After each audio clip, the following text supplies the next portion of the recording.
नमस्कार दोस्तों, स्वागत है आपका हमारे चैनल पर। दोस्तों, हम सभी का एकमात्र उद्देश्य भगवान की नित्य सेवा और इस जन्म मृत्यु के चक्र से सदा सदा के लिए मुक्त होना है। और इस महान कार्य को सरल करने के लिए हमारे शास्त्रों में एक अत्यंत सुंदर व्रत के विषय में बताया गया है, जिसका नाम है एकादशी तिथि। और ऐसी ही एक विशेष एकादशी है जिसका नाम है अपरा एकादशी, जो कि प्रत्येक वर्ष ज्येष्ठ मास की कृष्ण पक्ष में आती है। तो चलिए इस आने वाली अपरा एकादशी के उपलक्ष्य में हम एक सुंदर पौराणिक कथा का श्रवण करते हैं। अपने मन और चेतना को इस आने वाली एकादशी का पालन करने के लिए तैयार करते हैं। आइए आज की कथा आरंभ करते हैं। एक समय युधिष्ठिर महाराज ने भगवान श्री कृष्ण से पूछा, हे केशव, ज्येष्ठ मास के कृष्ण पक्ष में कौन सी एकादशी आती है और उसका क्या महत्व है? कृपया इस विषय में संपूर्ण मार्गदर्शन प्रदान करें।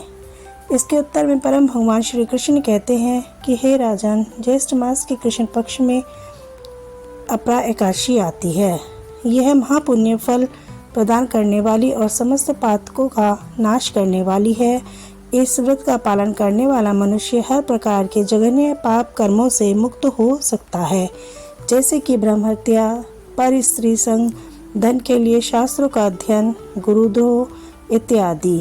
इसके उपरांत इस एकादशी का निष्ठापूर्वक पालन करने से व्यक्ति को कार्तिक मास में पुष्कर में स्नान करने से, काशी में विश्व महाशिवरात्रि के पालन करने से, माघ मास में प्रयाग तीर्थ में स्नान करने से, गया में पिंडदान देने से, सुवर्ण का दान देने से, सूर्य ग्रहण के समय कुरुक्षेत्र में स्नान करने से, कुंभ के दौरान केदारनाथ या बद्रीनाथ के दर्शन करने से इत्यादि आदि से जो पुण्य क्रम अर्जित होते हैं, वह सारे पुण्य सिर्फ अपरा एकादशी का श्रद्धा और नियम पूर्वक पालन करने से स्वतः ही मिल जाते हैं।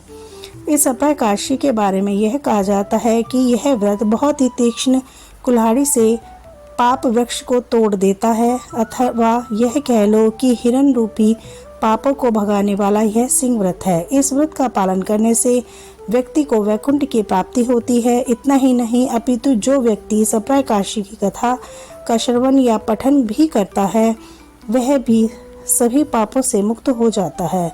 इस कथा का वर्णन नारद पुराण में आता है। एक समय महाराज मानधाता अपने गुरु वशिष्ठ ऋषि के पास पहुँचे। महाराज मानधाता अत्यंत विद्वान, बुद्धिमान और विनम्र थे, इसलिए उन्होंने अपने गुरु से एक ऐसी जिज्ञासा प्रकट की जो न सिर्फ उनके लिए अपितु समस्त मानव समाज के लिए कल्याण के लिए थी। उन्होंने ऋषि वशिष्ठ से पूछा, हे गुरुदेव, आप तो त्रिकाल ज्ञानी हैं। इस संसार का कोई भी ज्ञान नहीं जो आपको ज्ञात ना हो, इसलिए आप मेरे ऊपर कृपा करें और मुझे इस विषय में मार्गदर्शन प्रदान करें कि जो भयंकर पाप रूपी गीले या सूखे ईंधन को जला सके, ऐसी अग्नि कौन सी है? अज्ञात रूप से किए गए पाप को शुष्क और जानबूझकर किए गए पाप को आद्र कहा गया है, चाहे वह भूत भविष्य या वर्तमान किसी का भी क्यों न हो, लेकिन उसे नष्ट करने के क्या उपाय हैं? कृपया इस विषय में मेरी जिज्ञासा को संतुष्ट करें। गुरुदेव मानदाता का यह आत्म जिज्ञासा युक्त प्रश्न सुनकर ऋषि वशिष्ठ अत्यंत प्रसन्न हुए। उन्होंने राजा की जिज्ञासा की सराहना की और उसके उत्तर में कहा, हे निरुप श्रेष्ठ, निसंदेह आपका प्रश्न जन कल्याण हेतु है। अब मैं आपको उस अग्नि के विषय में बताता हूँ जो शुष्क अथवा आद्र दोनों ही पापों को भस्म कर सकती है। ध्यान पूर्वक सुनिए। जो व्यक्ति भगवान विष्णु के दिन आने पर अर्थात एकादशी तिथि पर अपनी इंद्रियों को वश में करके भगवान मधुसूदन की पूजा आराधना करता है, वह अपने समस्त पापों को धोकर बहा देता है। एकादशी नामक अग्नि से पाप रूपी ईंधन अगर 100 वर्ष से भी अधिक समय से संचित हो तो भी शीघ्र ही भस्म हो जाता है। सहस्राश्वमेघ और सैकड़ों राजसूय यज्ञ भी एकादशी की 16वीं कला के बराबर भी नहीं है। एकादश इंद्रियों से जो पाप किए जाते हैं, वे सभी एकादशी व्रत करने से नष्ट हो जाते हैं। अगर कोई व्यक्ति अनजाने में भी एकादशी का व्रत कर लेता है तो उसे यमराज के दर्शन करने नहीं पड़ते। एकादशी व्रत से अधिक पवित्र ना तो गंगा है, ना काशी, ना पुष्कर, ना कुरुक्षेत्र और ना ही यमुना और चंद्रभागा। एकादशी का नियम पूर्वक पालन करके उस रात्रि में जागरण करने से व्यक्ति सभी पापों से मुक्त होकर भगवान विष्णु के धाम को प्राप्त करता है। इतना ही नहीं, जो व्यक्ति एकादशी का पालन करता है वह अपने मातृकुल, पितृकुल और पत्नी कुल की 10 पीढ़ियों का उद्धार कर देता है।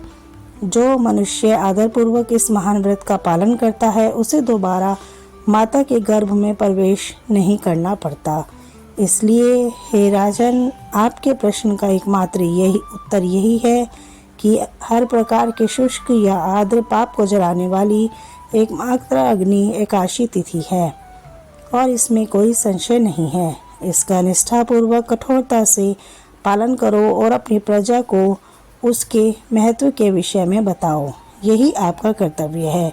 इस प्रकार जब राजा मानधाता ने अपने गुरु वशिष्ठ से इस एकादशी के महत्व के विषय में सुना तो वे बड़े ही प्रसन्न हुए। अपने गुरु के प्रति उन्होंने कृतज्ञता व्यक्त की और विनम्र भाव से उन्हें प्रणाम अर्पित किए। तत्पश्चात राजा अपने राज्य में वापस आ गए। अपने राज्य में आकर उन्होंने इस एकादशी महात्म का प्रचार किया और वर्ष में आने वाली सभी एकादशी तिथियों का पालन नियम और निष्ठापूर्वक पालन किया। अपने संपूर्ण जीवन काल में इस महान एकादशी व्रत का पालन करने के कारण राजा मानधाता ने अपने जीवन के अंत में परम आध्यात्मिक वैकुंठ लोक को प्राप्त किया। तो ऐसी है यह मंगलदायी अपरा एकादशी।